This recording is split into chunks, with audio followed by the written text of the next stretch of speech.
اور زنگ آلود تلواریں لے کر جن سے سبزی نہیں کٹتی تھی، لیکن جب نعرہ لگائے تھے اللہ کی مدد ایسی آئی تھی کہ یہ سب زمین بوس ہو گئے دشمن۔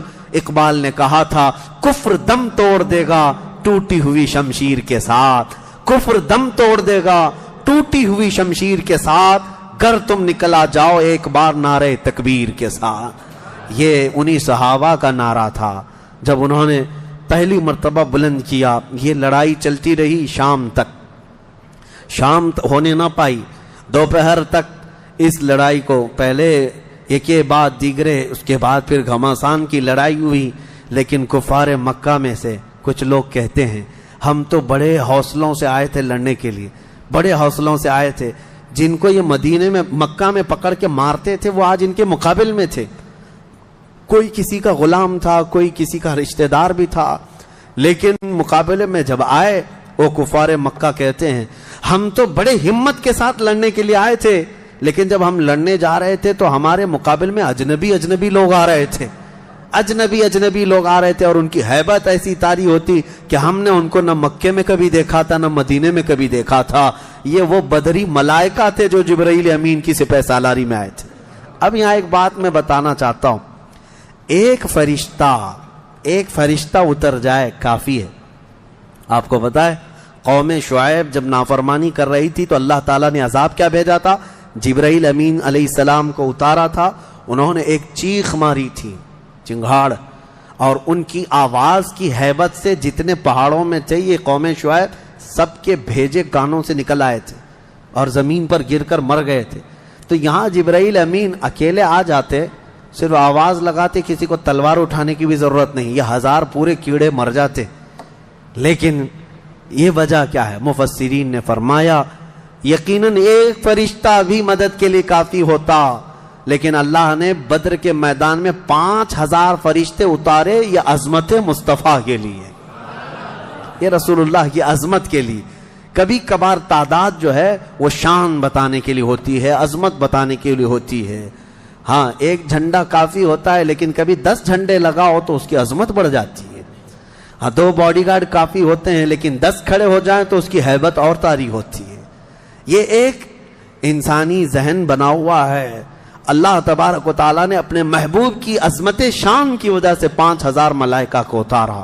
اب یہ جنگ ہوتی رہی، اس میں صحابہ تو لکڑیوں سے جنگ کرتے رہے، سب تلواروں سے نہیں، کچھ صحابہ تو لکڑیوں سے جنگ لڑتے رہے، اور لکڑیوں سے ہی کئی کو مار کے گرایا، اور 70 جو ہے موت کے گھاٹ اتر گئے، اور اس میں معمولی 70 نہیں تھے، بڑے بڑے گرو گھنٹال تھے، جتنے بھونکتے تھے مکہ میں بیٹھ کر۔ ابو جہل مر گیا، حضرت بلال حبشی کا آقا امیہ بن حرب وہ مر گیا، اور کئی ایسے بڑے بڑے عتبہ شیبہ جیسے بڑے بڑے کافر، یہ سب کے سب موت کے گھاٹ اتر گئے۔ بدر کی ایک لڑائی ایسی کہ اچھوں کی جڑ کاٹ کر رکھ دیا۔ اب یہاں پر حضور پاک صلی اللہ تعالیٰ علیہ وسلم کا رحم بھی دیکھیں۔ حضور ملاحظہ فرما رہے تھے، جب امیہ گر کر زخمی ہوا تھا، حضور نے جو صحابی لڑ رہے تھے کہا کہ روک دو اس کو۔ امیہ جو لڑ رہا تھا وہ بڑا ہٹا کٹا پیسہ والا مکہ کا بڑا آدمی تھا، تو جو صحابی لڑ رہے تھے انہوں نے گرا دیا، وہ زخمی ہو کر گرا، حضور نے فرمایا چھوڑ دو اس کو، وہ صحابی ہٹ گئے۔ حضور نے فرمایا بلال حبشی کو بلاؤ۔ بلال کہاں ہے؟ بلال آئے، کہا اے بلال آؤ، جتنا اس نے تڑپایا تھا خوب آج تم بدلا لو اس کے ساتھ، کیونکہ یہی وہ تھا جو حضرت بلال کو ایک ڈرم میں ڈال کر دن بھر رکھتا تھا، لوہے کی ایک ٹاکی بنا کر اس میں ڈال کر اوپر سے ڈھکن ڈال کر گرم دھوپ میں ان کو ایسی ہی رکھ دیتا تھا، بغیر کھانا پانی دیے شام تک ان کو کھولا جاتا تو ان کا جسم پورا اجمرا ہو جاتا تھا۔ ان کی پیٹھ ایسی گل گئی تھی انگاروں میں سلانے کی وجہ سے کہ ریڑھ کی ہڈی دکھتی تھی۔ یہ حضرت بلال کے ساتھ کیا تھا۔ حضرت بلال حبشی نے مار کر اس کو ختم کیا۔ اور حضرت بلال مارتے وقت کیا کہہ رہے تھے یہ بھی سنیے، یہ صحابہ کا جذبہ ہے۔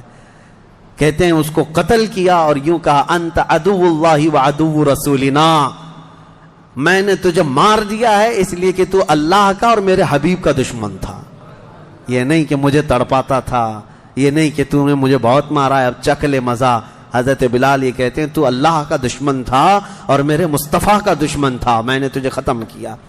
یہ بدر کی وادی میں حضرت معاذ اور معوذ بن عفراء رضی اللہ عنہما، دو چھوٹے بچوں پر جہاد تو ہے نہیں، لیکن یہ ضد کر کے اصرار کر کے حضور کے پاس آئے تھے، کہا ہمیں اجازت دے دے۔ میرے آقا نے ان کو اجازت دی تو یہ جنگ میں شریک ہوئے۔ حضرت عبد الرحمن بن عوف کہتے ہیں صاحب بڑے بڑے صحابہ، جنگ کے میدان میں نفسا نفسی کا عالم ہوتا ہے، اپنا ڈیفنس کرنا ضروری ہوتا ہے، کہاں سے تیر آئے کہاں سے تلوار آئے، لیکن یہ دو بچے اس طرح سے میدان میں ہیں کہ حضرت عبد الرحمن بن عوف سے کہتے ہیں چچا ہمیں ایک بات بتائیے، ابو جہل کس کا نام ہے؟ حضرت عبد الرحمن بن عوف کہتے ہیں میں ہنس پڑا، ان کی عمر 13 سال کے آس پاس کی تھی۔ کہتے یہ کیا کرو گے تم؟ وہ سردار قریش ہے، پہلوان ہے مکہ کا۔ ان بچوں نے کہا ہم نے دیکھا تو نہیں مگر سنا ہے اس خبیث کے بارے میں کہ وہ ہمارے آقا کو گالیاں دیتا ہے، وہ ہمارے نبی کو گالیاں دیتا ہے۔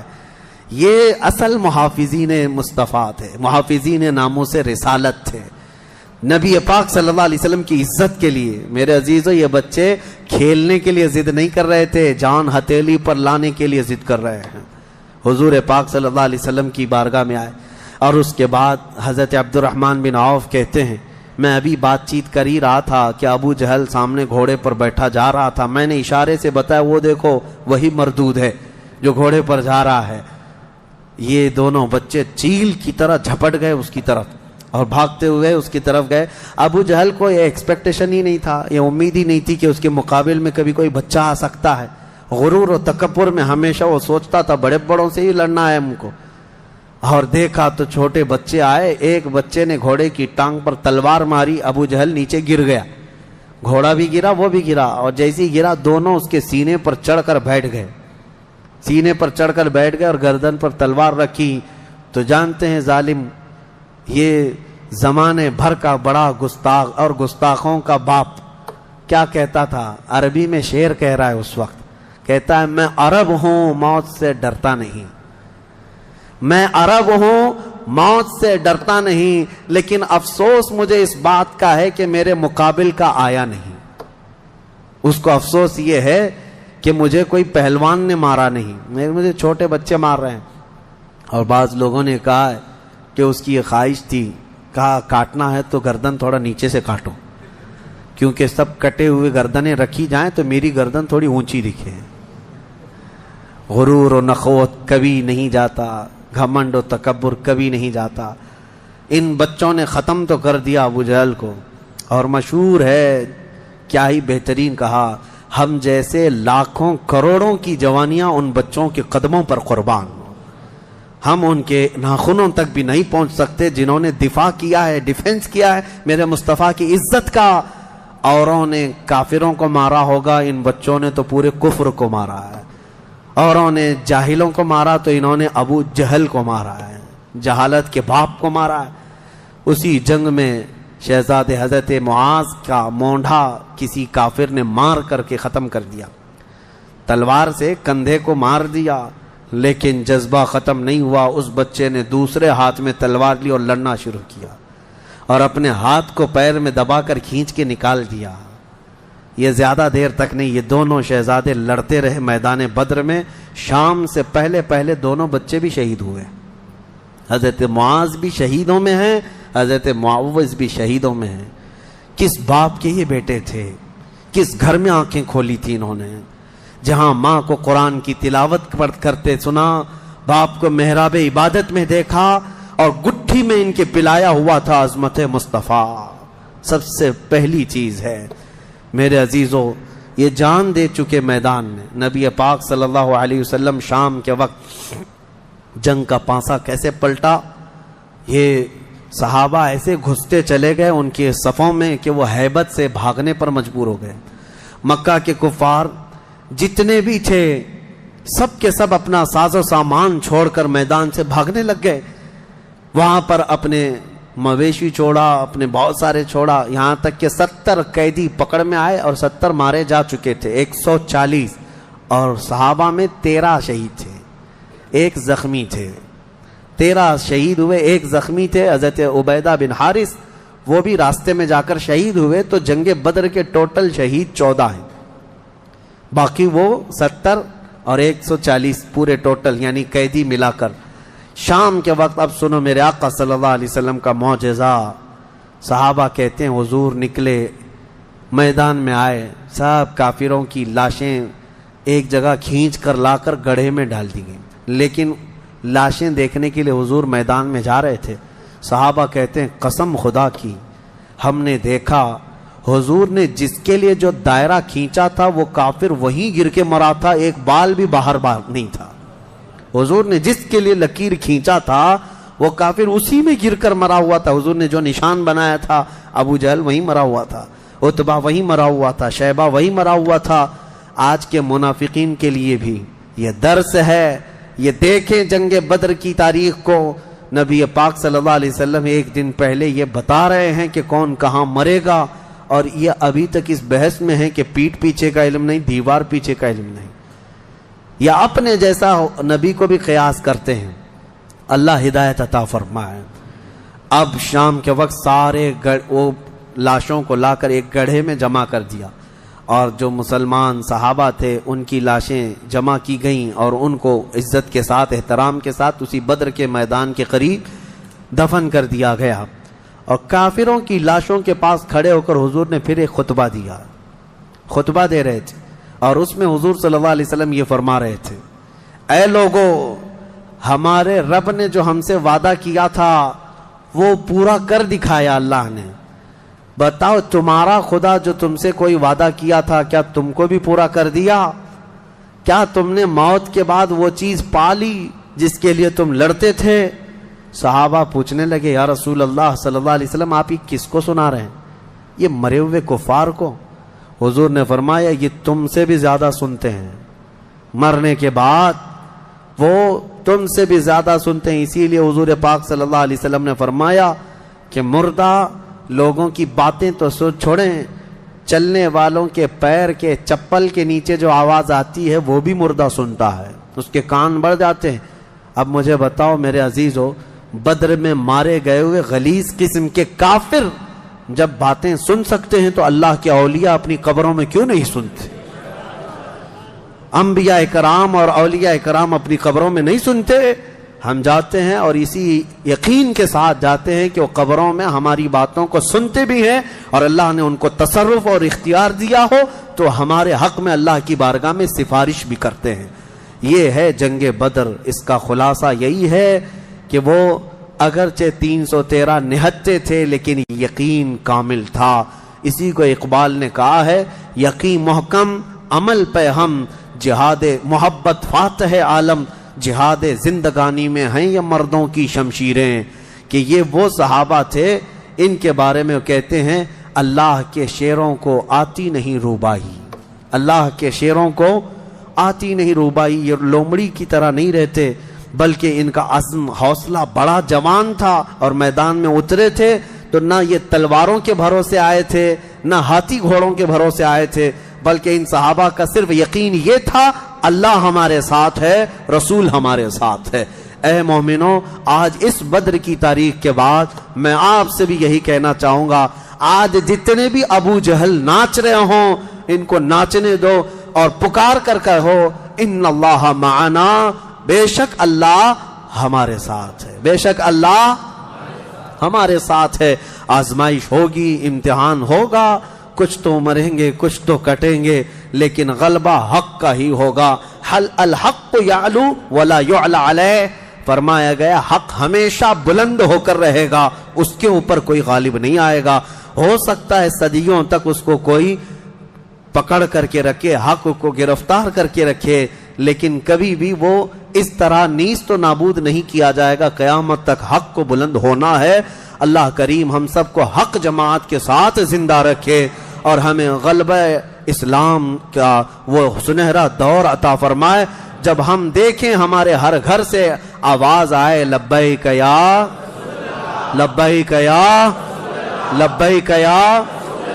آؤ آج کے اس بدر کی تاریخ کے بعد ہماری بزرگوں کی یہ عادت کریمہ رہی ہے کہ انہوں نے اصحاب بدر رضوان اللہ تعالی علیہ مجمعین کے ناموں کی تلاوت کو حرز جاں بنا کر رکھا ہے کہ بزرگوں نے فرمایا یہ 313 صحابہ کے ناموں میں اتنی تاثیر ہے کہ جو ان کے ناموں کی تلاوت کرتا ہے اللہ تعالیٰ اس کی کوئی دعا رد نہیں فرماتا۔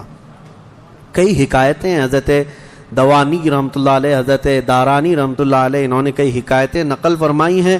فرماتے ہیں کہ پچھلے زمانے میں کئی ایسے حالات دیکھنے کو آئے جنہوں نے اسماء بدر رضوان اللہ علیہم اجمعین کی تلاوتیں کی ہیں، وہ راستے میں ڈاکوؤں سے محفوظ رہے۔ ایک صاحب تھے، وہ تجارت پر جا رہے تھے اور بیچ راستے میں سمندر میں ڈاکوؤں کی کشتیاں آئیں اس کی تجارت کے قافلے کو لوٹنے کے لیے، اور یہ اپنی کشتی میں اسماء بدر یعنی بدری صحابہ کے نام اپنے پاس رکھا اور تلاوت کرتا رہا۔ رات کے وقت کئی جگہ سے ڈاکوؤں نے حملہ کیا تو یہ اکیلا تھا۔ کہتا ہے میرے پیچھے سے اچانک ایک فوج آئی اور پھر وہ اچانک ان ڈاکوؤں سے لڑنے لگی، اتنا لڑی کہ وہ سب ڈاکوؤں کو مار کر ختم کیا، پورا پانی خون سے لال لال تھا۔ میں پڑھ کر کے دیکھا کہ یہ کون ہے، مدد کے لیے آئے ہیں۔ پلٹ کر کے میں نے پوچھا، آئی ہوئی جماعت نے کہا جن کے ناموں کی تو تلاوت کر رہا ہے ہم وہی اصحاب بدر ہے، رسول اللہ صلی اللہ تعالیٰ علیہ وسلم کے ساتھی ہیں، اللہ نے ہمیں تصرف دیا ہے۔ میرے عزیزو، آج بھی وہ صحابہ جو شہید ہیں ان کے متعلق قرآن کیا کہتا ہے؟ مردہ مت سوچو بھی مت، کہنا تو دور کی بات ہے۔ اللہ نے فرمایا وہ زندہ ہیں، تمہیں اس کا شعور نہیں۔ آج میں ان کے ناموں کی تلاوت کرتا ہوں، ہر نام پر آپ رضی اللہ عنہ کہیں، کیا اللہ ان سے راضی ہو، اور اس نیت سے کہ ہماری جو بھی پریشانیاں ہیں، مصیبتیں ہیں، بیماریاں ہیں، اللہ تعالیٰ سب دور فرمائے، دفع فرمائے، اور بیماریوں میں اللہ ہمیں شفا عطا فرمائے۔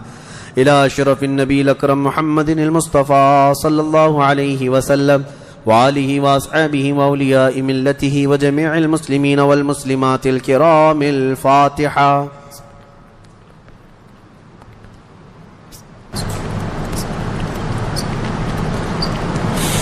اللهم صل صلاة كاملة وسلم سلاما تاما على النبي الذي تنعل به العقد وتنفرج به الكرب وتقضى به الحوائج وتنال به الرغائب وحسن الخواتم ويستسقى الغمام بوجهه الكريم وعلى آله وصحبه في كل لمحة ونفس بعدد كل معلوم لك۔ اللهم إني أتوسل إليك وأسألك يا الله بنبينا وسيدنا ومولانا محمد صلى الله عليه وسلم وسيدنا أبي بكر رضي الله عنه وسيدنا عمر رضي الله عنه وسيدنا عثمان وسيدنا علي وسيدنا طلحة وسيدنا الزبير وسيدنا عبد الرحمن وسيدنا سعد بن أبي وقاص وسيدنا سعيد بن زيد وسيدنا أبي عبيدة بن الجراح رضي الله عنهم والأخنس والأرقم وأنسة وإياس وأنيس وإياس وأنس وأبي وأسعد وأوس وبلال رضي الله عنهم وبجير وبحاث والبراء وبشير وبشر وتميم رضي الله عنهم وثقف وثعلبة وثابت وثعلبة وثعلبا رضي الله عنهم وجبر وجابر وجبير وجابر وجبار وعمزة وعاتب والحسين والعارث والعارث والعارث والعارث والعارث والعارث والعارث والعارث والعارث وعارثة والعارث وعرين والحباب وعبيب وحرام وحمزة رضي الله عنهم وبخالد وخباب وخنيس وخريم وخولي وخواد وخداش وخراش وخارجة وخلاد وخالد وخليد وخليفة وخبيب وذي الشمالين وذكوان وربيعة وربعي ورفاعة ورافع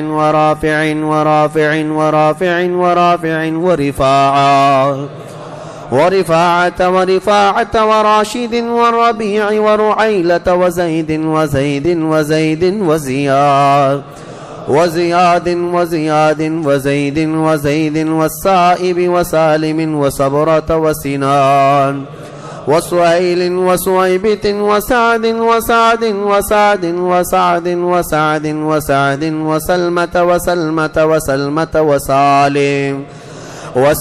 وسالم وسهيل وسعد وسماك وسفيان وسراقة وسليم وسليد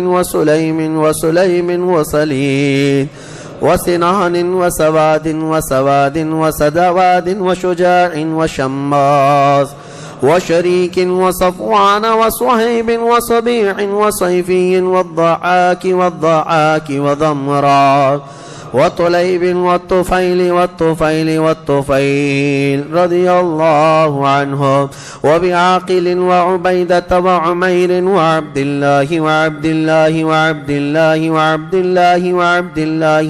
الله رضي الله عنهم وعياض وعثمان وعقبة وعكاشة وعامر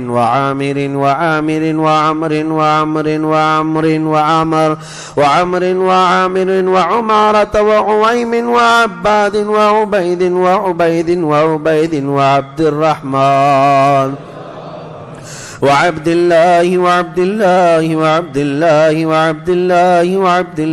وعاصم وعوف وعمير وعمارة وعبيد وعبد ربة وعبدة وعبد الله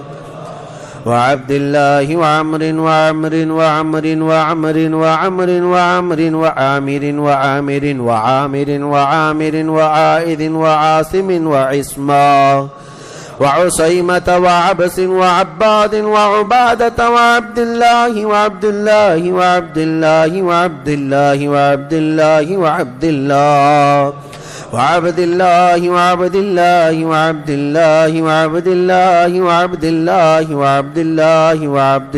والعجلان وعتبان وعتبة وعقبة وعدي وعطية وبغنام والفاكهة وفروة وقدامة وقتادة وقتبة وقيس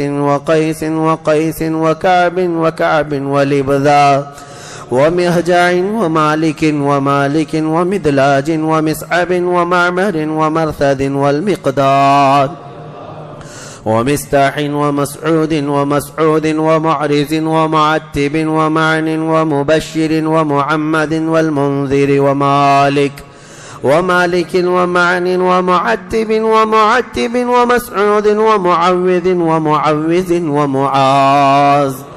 ومعاذ ومالك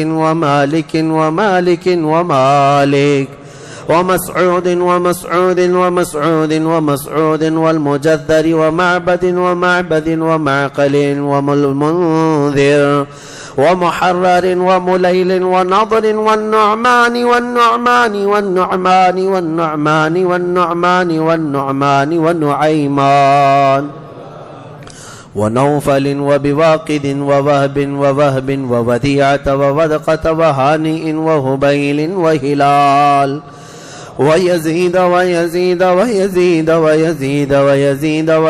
وأبي سنان وأبي مرثد وأبي مخجي وأبي كبشا وأبي سلمة وأبي صبرة وأبي حذيفة وأبي عقيل وأبي الهيثم وأبي مليل وأبي لبابا وأبي حنة وأبي حبة وأبي ضياع وأبي شيخ وأبي دجانة وأبي طلحة وأبي الأعور وأبي أيوب وأبي حبيب وأبي قيس وأبي خلاد وأبي خارجة وأبي صرمة وأبي خزيمة وأبي قتادة وأبي داود وأبي سليط وأبي حسن وأبي اليسر وأبي مسعود رضي الله عنهم أجمعين وبسائر الصحابة والتابعين رضوان الله عليهم أجمعين. الفاتحة.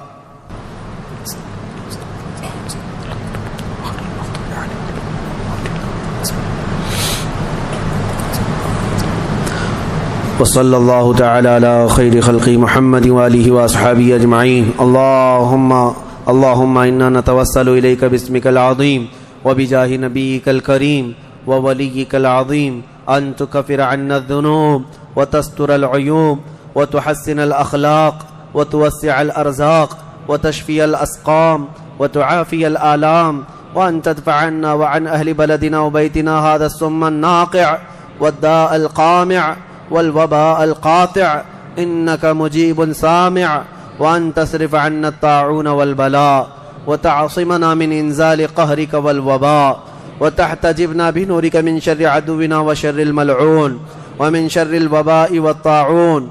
اللهم لا تؤاخذنا بسوء أفعالنا ولا تهلكنا بخطايانا. اللهم إنا نسألك أن تعيذنا من عذاب القبر وتؤمننا من الفزع الأكبر وتنجينا عن دار البوار وتسكننا الفردوس من دار القرار بحق سيدنا ومولانا محمد وآله الأبرار وأصحابه الأخيار. يا الله يا رحمن يا رحيم يا عنان يا منان يا ذا الجلال والإكرام يا بديع السماوات والأرض يا حي يا قيوم. الہ العالمین ہماری اس محفل پاک کو شرف قبولیت عطا فرما. اے کریم خدا ارحم الراحمین جو کچھ کہا پڑھا سنا سب کو اپنی بارگاہ میں قبول فرما. اے اللہ ایک مکمل ختم قرآن میری جانب سے اور جو یہاں پر تلاوتیں ہوئی ان سب کا ثواب تیرے حبیب پاک کی بارگاہ میں نظر قبول فرما.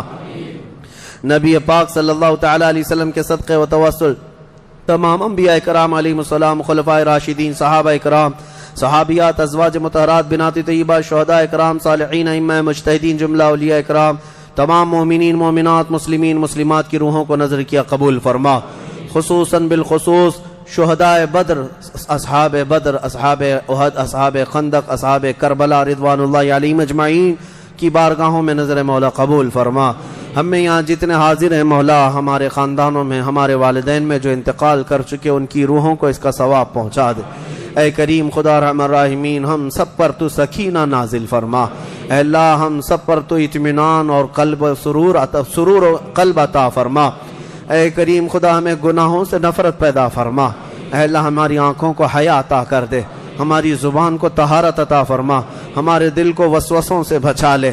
اے اللہ شیطان کی شرارتوں، نفس امارہ کے بہکاووں سے ہماری حفاظت فرما.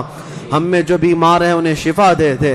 اے اللہ ہمیں ذلت والی بیماریوں سے آخری سانس تک محفوظ فرما. کینسر اور ایڈز جیسی بیماریوں سے مولا ہم سب کی حفاظت فرما. تجھے اصحاب بدر کا صدقہ مولا، تجھ کو راضی کرنے والے صحابہ کا واسطہ مولا، ہم سب کو گناہوں کی بیماری سے شفا عطا کر.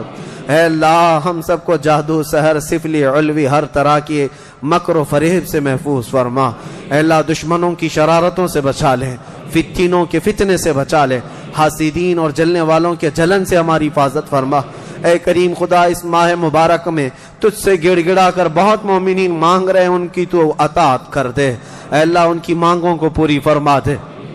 اے اللہ تیرے حبیب پاک کی امت ترکی میں، شام میں، عراق میں، یمن میں، فلسطین میں، برما میں، افغان میں پریشان حال ہے مولا، یہ رمضان ان کے لیے کشادگی والا بنا دے. اے اللہ ان کے لیے امن و امان پیدا فرما. اے کریم خدا رحم الراحمین ان سب کو تو خیر و عافیت عطا کر دے. اے اللہ اسلام و سنیت کا بول بالا فرما، کفر و شرک کا منہ کالا فرما، دشمنان رسول کو ہلاک و برباد فرما. تیرے حبیب پاک کے دشمنوں کو خاکستر فرما دے، رہتی دنیا تک ان کو عبرت کا نشان بنا دے. اے اللہ خصوصاً تیرے دربار میں التجا ہے، ہمارے ماں باپ کا سایہ دراز فرما. اے اللہ ہماری ماؤں، بہنوں، بچیوں، بیٹیوں، بہوؤں، بیویوں سب کو ہم نے تیرے حوالے کر دیا، ان کی عزتوں کی حفاظت فرما. قیامت تک ہماری نسلوں میں عاشقان مصطفیٰ پیدا فرما. ہمیں گستاخان رسول سے محفوظ کر دے، ہمیں حلال کھلا اور حرام سے محفوظ فرما. اے کریم خدا رحم الراحمین اخیر میں اتنی التجا ہے، نہ جانے یہ آنکھیں کب ہمیشہ کے لیے بند ہو جائیں. اے اللہ ان آنکھوں کے بند ہونے سے پہلے ایک بار تیرے حبیب پاک کے چہرے کی زیارت نصیب فرما. اے اللہ ہمارے مومنین بھائی جو جیلوں میں قید ہیں ان کو رہا کر دے. اے اللہ ان کو آزاد کر دے. اے اللہ ان کو بھی عید کی خوشیاں عطا کر دے. اے کریم خدا رحم الراحمین ہماری دعاؤں کو حضور کے نالین پاک کے صدقے قبول فرما. یہاں جتنے بیٹھے ہیں اور جتنے سن رہے مولا سب کو اصحاب بدر اور مدینے کی زیارت نصیب فرما. تیرے خانہ کعبہ کی زیارت اور حج مقبول نصیب فرما. إن الله وملائكته يصلون على النبي يا أيها الذين آمنوا صلوا عليه وسلموا تسليما الله سلام الله على طه رسول الله صلاة الله سلام الله على ياسين حبيب الله توسلنا ببسم الله وبالهادي رسول الله وكل مجاهد لله وأهل البدر يا الله صلاة الله سلام الله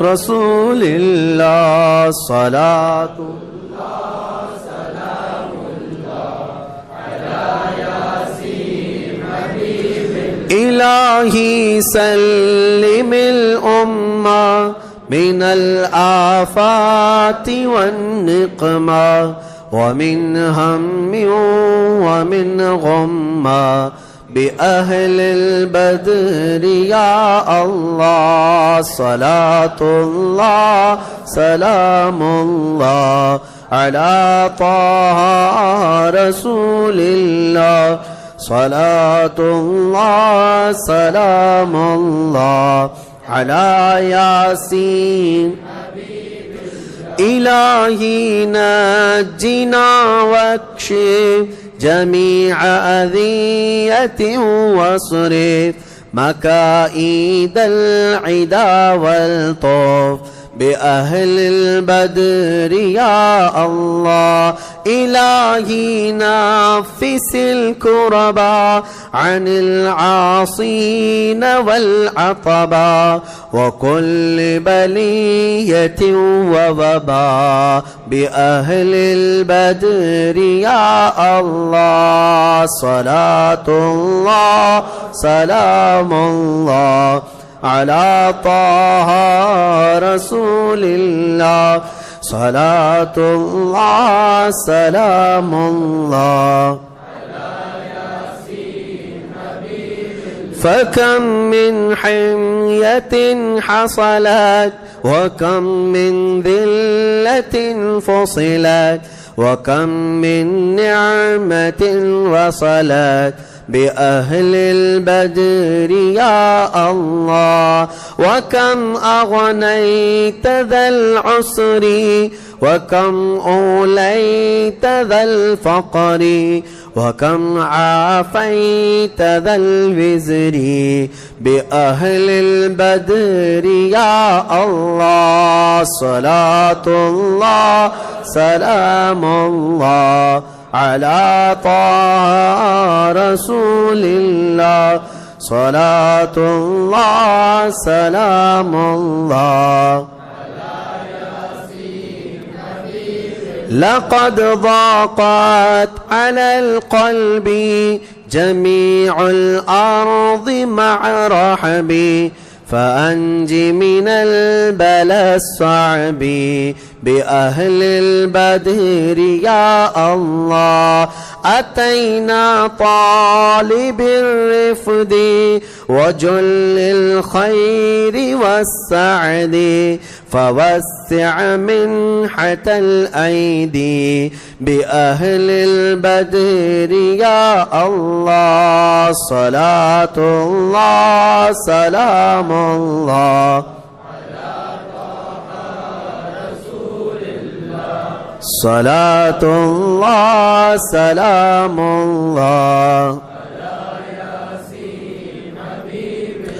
وإن تردد فمن نأتي لنيل جميع حاجاتي أيا جال الملمات بأهل البدر يا الله فلا تردد مع الخيبة بل اجعلنا على الطيبة أيا ذا العز والهيبة بأهل البدر يا الله صلاة الله سلام الله رسول اللہ صلاۃ اللہ سلام اللہ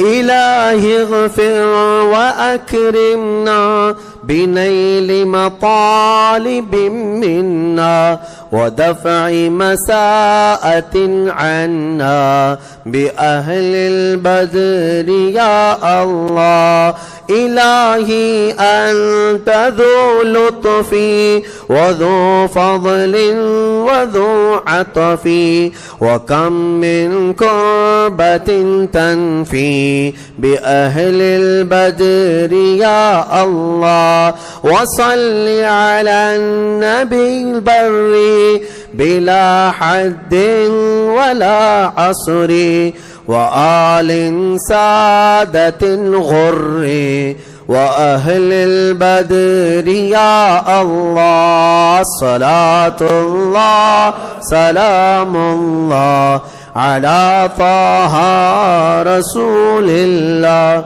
صلاة الله سلام الله على ياسين حبيب الله یا الہی رحم فرما مصطفیٰ کے واسطے، یا رسول اللہ کرم کیجئے خدا کے واسطے، مشکلیں حل کر شہ مشکل کشا کے واسطے، کربلائیں رد شہید کربلا کے واسطے، سید سجاد کے صدقے میں ساجد رکھ ہمیں، علم حق دے باقر علم خدا کے واسطے، صدق صادق کا تصدق صادق الاسلام کر، بے غضب راضی ہو کاظم اور رضا کے واسطے، بیر معروف و سری معروف دے بے خود سری، جند حق میں گن جنے دے با صفا کے واسطے، بیر شبلی شیر حق دنیا کے کتوں سے بچا، ایک کا رکھ عبد واحد بے ریا کے واسطے، بل فرح کا صدقہ کر غم کو فرح دے حسن و سعد، بل حسن اور بو سعید سعد ازا کے واسطے، قادری کر قادری رکھ قادریوں میں اٹھا، قدر عبد القادر قدرت نما کے واسطے،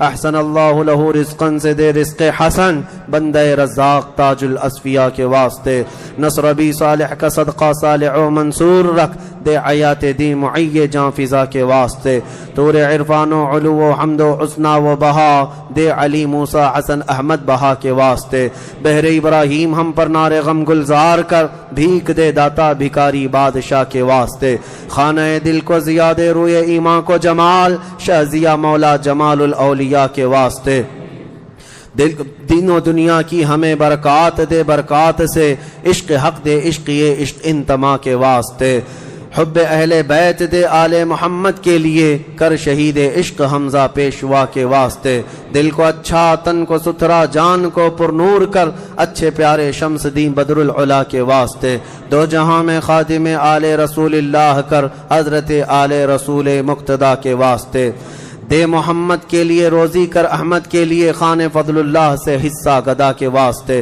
دین و دنیا کی ہمیں برکات دے، برکات سے عشق حق دے، عشق یہ عشق انتما کے واسطے، حب اہل بیت دے آل محمد کے لیے، کر شہید عشق حمزہ پیشوا کے واسطے، دل کو اچھا تن کو ستھرا جان کو پر نور کر، اچھے پیارے شمس دین بدر العلا کے واسطے، دو جہاں میں خادم آل رسول اللہ کر، حضرت آل رسول مقتدی کے واسطے، نور جان و نور ایمان نور قبر و حشر دے، بل حسین احمد نوری لقا کے واسطے، کر عطا احمد رضائے احمد مرسل ہمیں، میرے مولا سیدی احمد رضا کے واسطے، حامد محمود حماد احمد کر مجھے، میرے آقا سیدی حامد رضا کے واسطے، سایہ جملہ مشائخ یا خدا ہم پر رہے، رحم فرما آل رحمہ مصطفیٰ کے واسطے، یا خدا اختر رضا کو چرخ پر اسلام کے، رکھ درخشاں ہر گھڑی اپنی رضا کے واسطے، صدقہ ان آیاں کا دے چھے عین عز و علم و عمل، عفو عرفاں عافیت ہم سب گدا کے واسطے،